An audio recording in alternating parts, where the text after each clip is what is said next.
قل هذه سبيلي أدعو إلى الله على بصيرة أنا ومن اتبعني وسبحان الله وما أنا من المشركين. اعوذ باللہ من الشیطان الرجیم. بسم اللہ الرحمن الرحیم.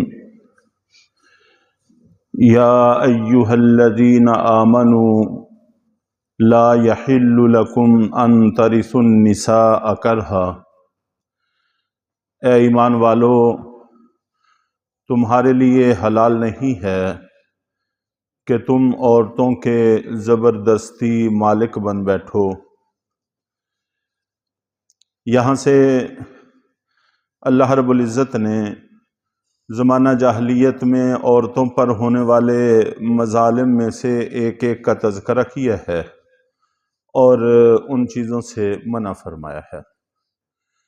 اور اس کو بیان کرنے کے لیے یہ بھی ہو سکتا تھا کہ اللہ تعالیٰ حکم دیتے کہ تم عورتوں کے مالک نہ بنا کرو، لیکن اس کی بجائے لا یحل لکم کا لفظ استعمال کیا ہے کہ یہ تمہارے لیے حلال ہی نہیں ہے، حرام ہے. تو اس میں مزید قباحت کی طرف اشارہ کرنا مقصود ہے. اللہ تعالیٰ نے انسانوں کو آزاد پیدا کیا ہے، چنانچہ کسی کی آزادی کو سلب کرنا، کسی کا مالک بننا بغیر شرعی طریقے کے یہ جائز نہیں ہے.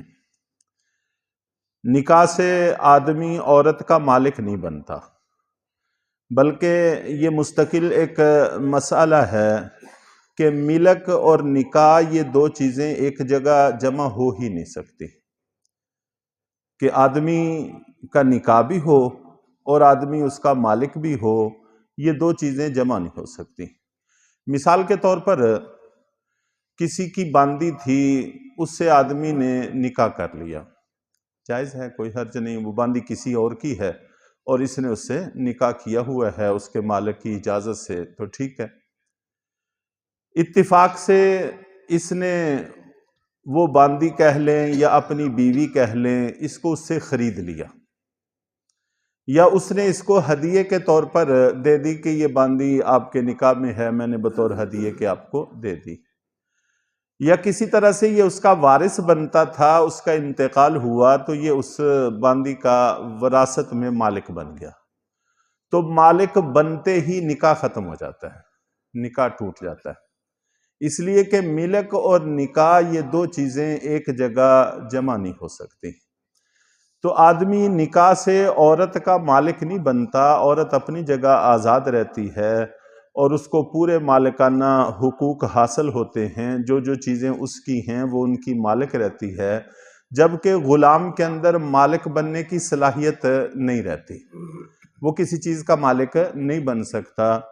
تو عورت ہر چیز کی مالک بن سکتی ہے. جو اس کو اس کے میکے سے ملا وہ اس کی مالک ہے، جو اس نے کسی وراثت میں اس کو حاصل ہو گیا وہ بھی اس کی بھی وہ مالک ہے، یا کسی وجہ سے کسی طریقے سے اس نے مال کما لیا ہے اس کی وہ مالک ہے. وہ کہیں ملازمت کرتی ہے، اس کو تنخواہ ملتی ہے، وہ اس کی مالک ہے. تو اس کی اجازت کے بغیر کوئی اس میں تصرف نہیں کر سکتا. تو باقی مل جل کر زندگی گزارنا وہ اور بات ہے. تو آدمی نکاح سے عورت کا مالک نہیں بنتا. ہاں البتہ کچھ حقوق اللہ تعالیٰ ایک دوسرے پر عائد کرتے ہیں. مرد کے ذمہ عورتوں کے کچھ حقوق، عورتوں کے ذمہ مردوں کے کچھ حقوق عائد کرتے ہیں، اور اس کی طرح کچھ ذمہ داریاں ایک دوسرے پر عائد ہوتی ہیں.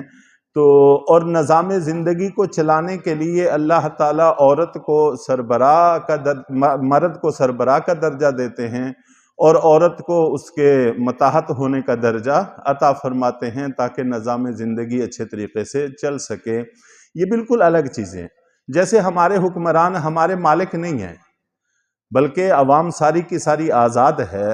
ہاں البتہ عوام کی کچھ ذمہ داریاں ہیں کہ وہ اپنے حکمرانوں کے حقوق کا پاس رکھیں. حکمرانوں کی ذمہ داریاں ہیں کہ وہ عوام کے حقوق کا پاس رکھیں.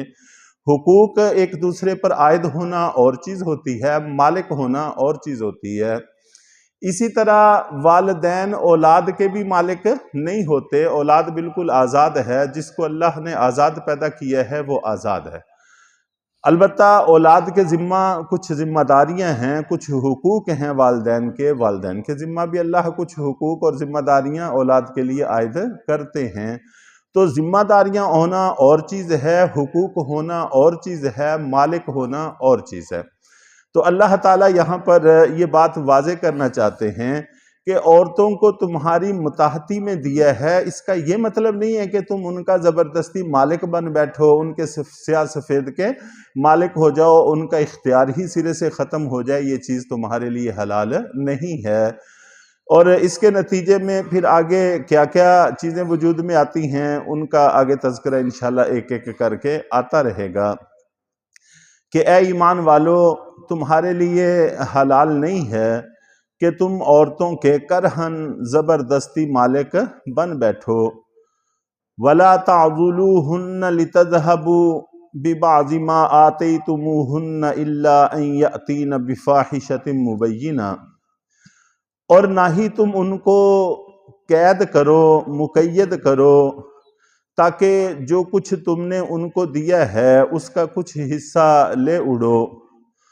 تو بسا اوقات ایسا ہوتا ہے کہ آدمی کو عورت پسند نہیں ہے، وہ اس کو چھوڑنا چاہتا ہے، تو آسان طریقہ ہے، سیدھا سا طریقہ ہے، اس کو طلاق دے کے اچھے طریقے سے جو شرعی طریقہ ہے اپنے سے علیحدہ کر دے۔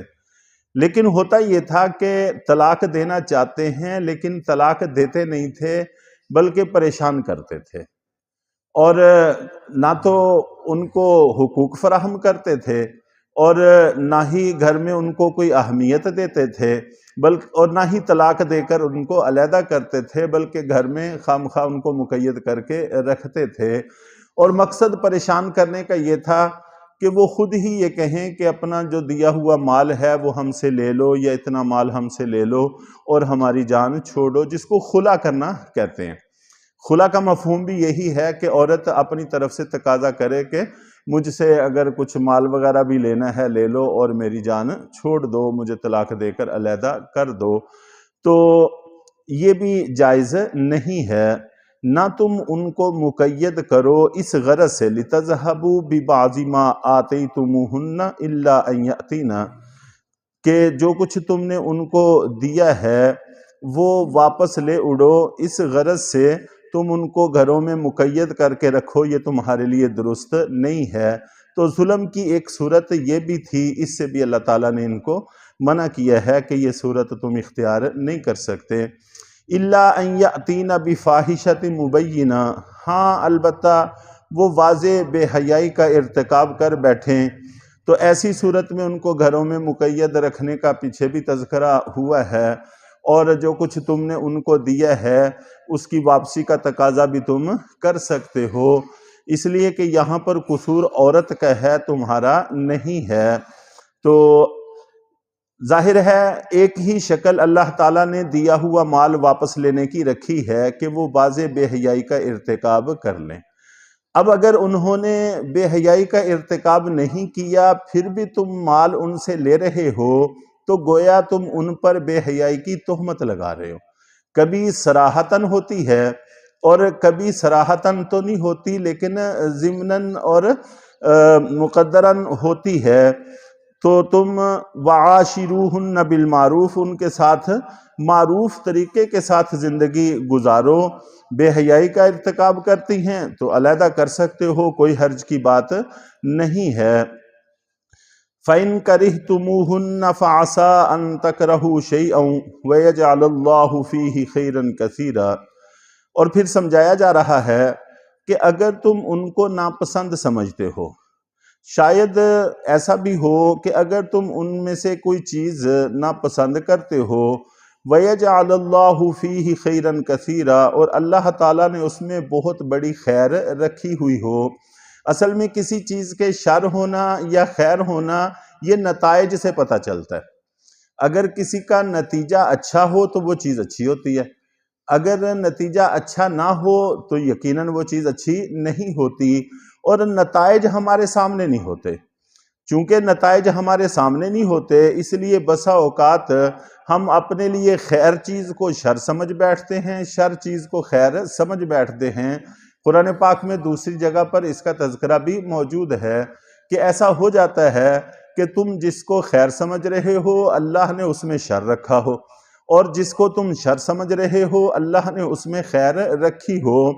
اب ان خواتین میں اگر کوئی ایک آدھ وصف ایسا ہے جو تمہیں پسند نہیں ہے، عین ممکن ہے کہ کچھ صفات ایسی بھی ہوں جو بڑی اچھی ہوں، جو تمہارے فائدے کی ہوں، اس لیے گزارا کرنے کی کوشش کرو۔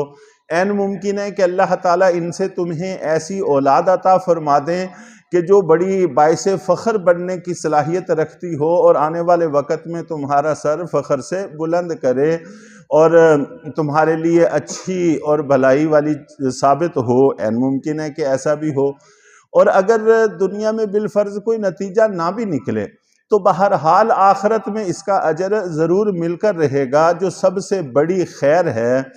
تو اس لیے بھی چھوٹی موٹی اگر کوئی چیز ناپسند ہے تو اس کو نظر انداز کر کے وَعَاشِرُوهُنَّ بِالْمَعْرُوفِ ان کے ساتھ اچھے طریقے سے زندگی گزارنے کی کوشش کرنی چاہیے۔ اللہ تعالی ہم سب کو عمل کی توفیق عطا فرمائے۔